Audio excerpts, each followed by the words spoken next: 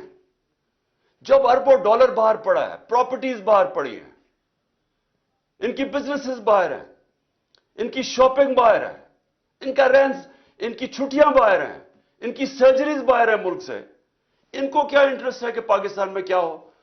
جب سے یہ آئے ہیں میرے پاکستانیوں, جب سے یہ آئے ہیں یہاں 1 سال ہو گیا, ڈالر کے مقابلے میں جو ہمارا روپیہ گرا ہے وہ 105 روپے گر چکا ہے.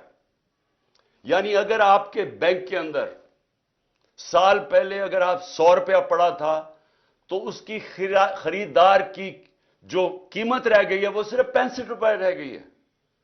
آپ کی جو دولت ہے اس کے اندر 100 میں سے 35 روپے غائب ہو گئے ہیں. ان کو کیا فرق پڑا ہے؟ ان کو تو ڈالروں میں پیسے پڑے ہوئے ہیں.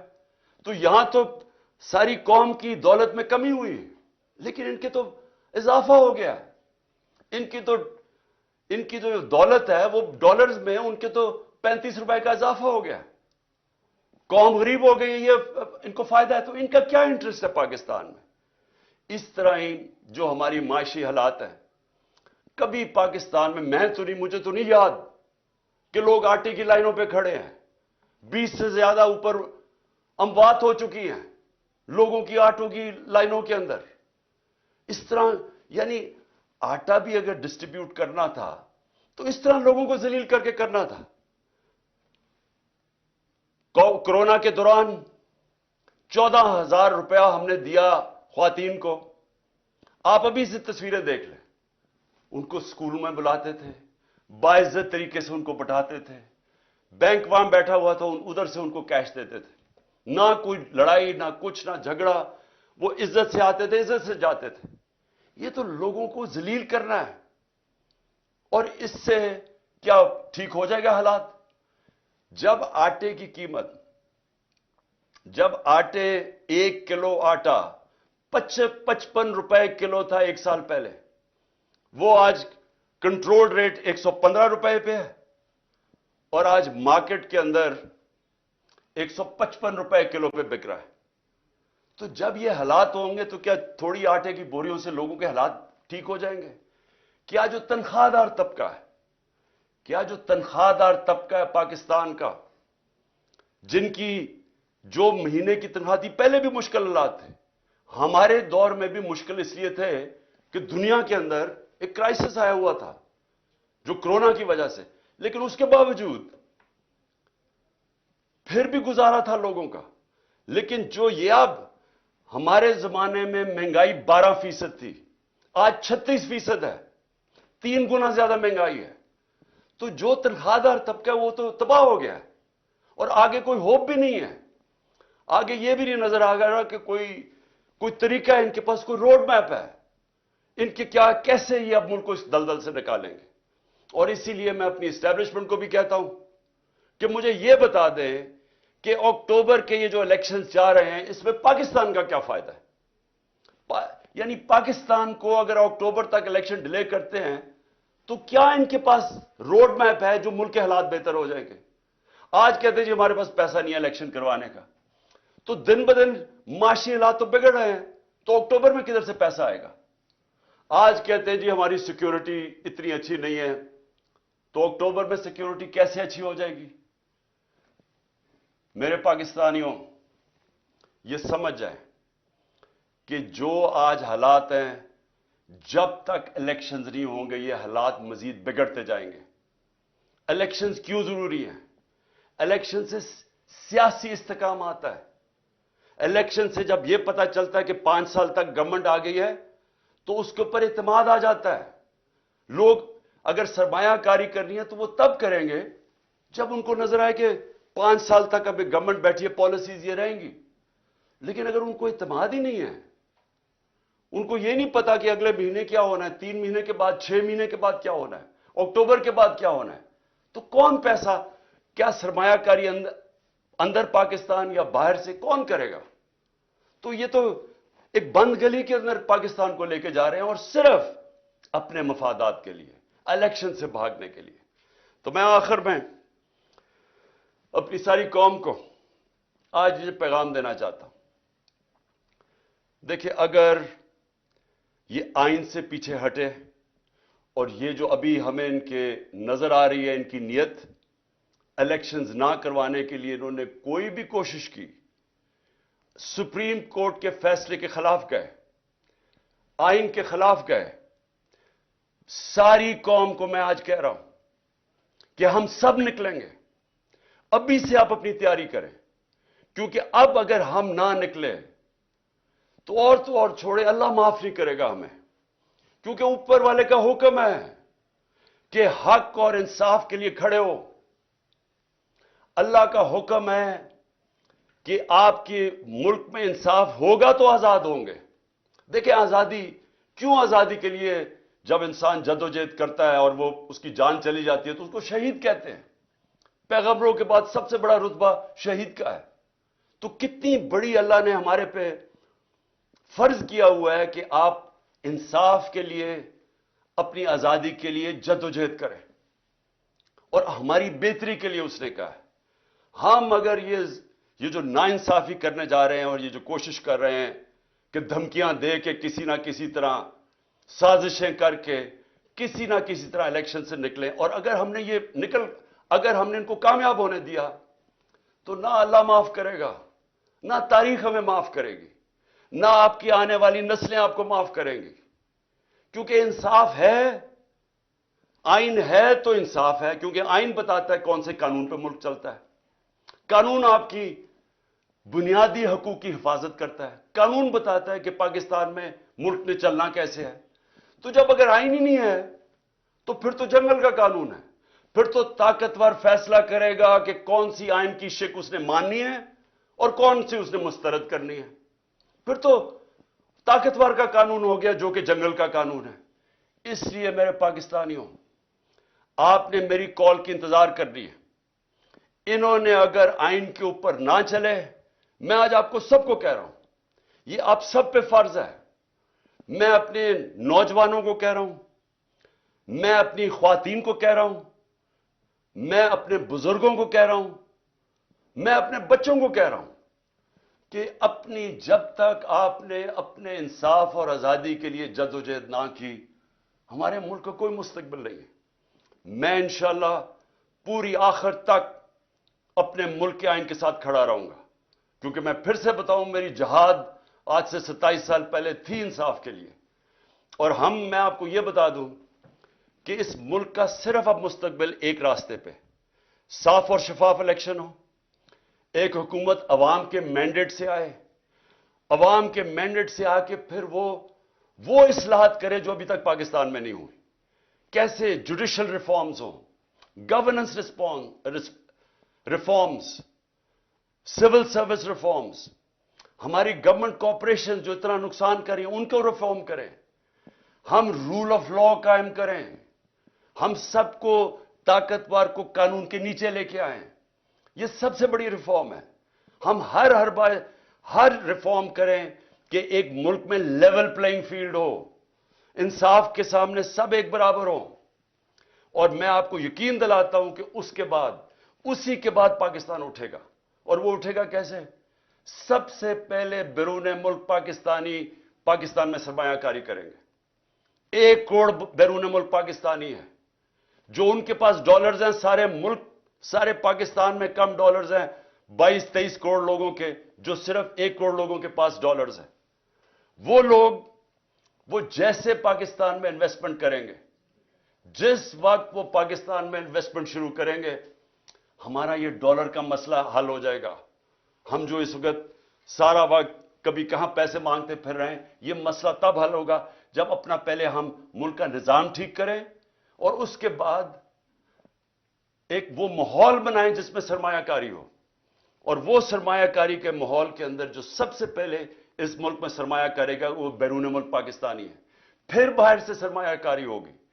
ہندوستان اور چائنا یہ دونوں جب ان کی جب ترقی شروع ہوئی تھی تو سب سے پہلے انہوں نے ماحول بنایا تھا کہ ان کے اپنے لوگ جو باہر بیٹھے ہوئے تھے, ہندوستان سے لوگ باہر, جو چائنا سے لوگ باہر پہلے انہوں نے اپنے ملک میں سرمایہ کاری کی تھی, پھر دنیا سے سرمایہ کار آئے تھے.